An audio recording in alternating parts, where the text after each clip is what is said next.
Don't you hate when you've got a perfect outfit, a perfect look, but you're just missing something?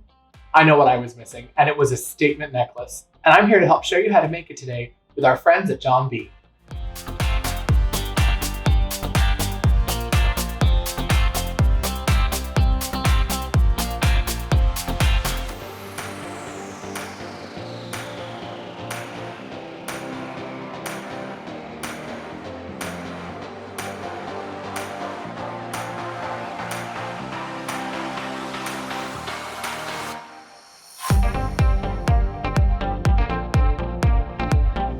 The items that we're going to be using to make today's necklace are E6000 glue, one of our amazing necklace bases, some rhinestone chain, a good pair of cutters for the rhinestone chain, and some little grips just to help us hang on.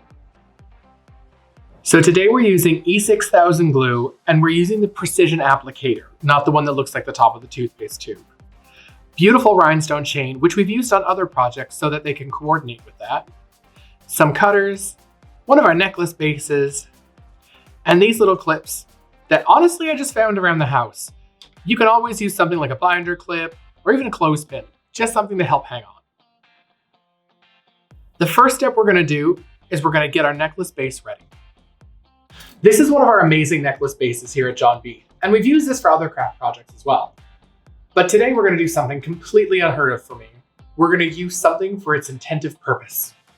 So because these have a great amount of stretch to them and they're super strong, you can actually make sure that it fits your neck beautifully as well. So give it a stretch and try it on. Make sure it fits your neck perfectly. After all, we're making this to fit you, not you to fit it. After you've got your neck base stretched and fitted perfectly for your neck, you're going to want to think, how long do you want this necklace to be? For me, I want it to take up a lot of real estate. So I want my necklace to hang down just to the apex of your bust. If you go any lower than that, they tend to swing around and become unruly. So if you're going to do that, you're going to have to use some other tools as well. And I want to keep this as simple as possible. So once you figure out how long you want your necklace, you need to be able to measure the rhinestone chain. Start at the very tip of your neck and unroll it to wherever you want it to stop. Once you find your stop point, you're going to want to clip the chain right in there. With our marked length for the chain, we're going to use our cutters and give it a quick snip.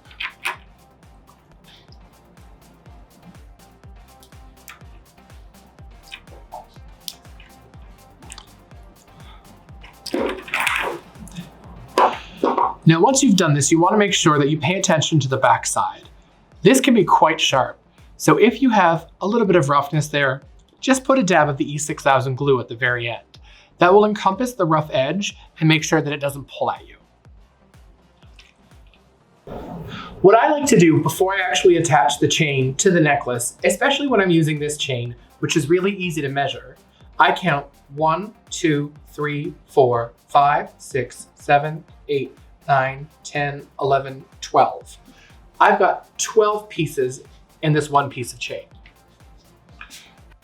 I have 12 pieces of this one piece of chain, which means as I try to taper the necklace as I go along, I know I need to go one piece smaller until I get to the length of the actual necklace.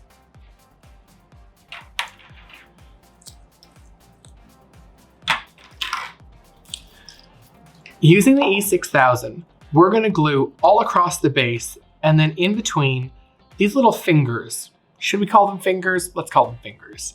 These little fingers in the necklace. Find your exact center and then cover these two with glue.